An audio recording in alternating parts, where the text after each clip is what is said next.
Do you know that recruiters are being replaced by AI? It's a fact check. A week ago, I was searching a job in Flutter and coincidentally, it came across my job feed on the LinkedIn. The job was pretty much good. It was in Qatar and the requirement was from 8 to 10 years experience in Flutter. But wait a minute, here is the interesting part.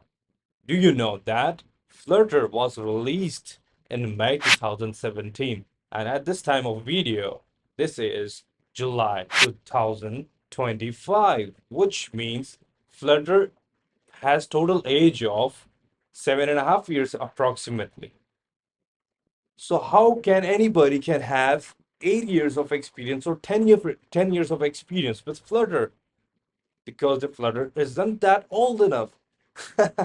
So technically, the problem behind that is the recruiters are totally relying on ChatGPT. They are just giving a prompt to give us a requirement for a senior developer in Flutter, and ChatGPT just giving the content, and they are just copy pasting it.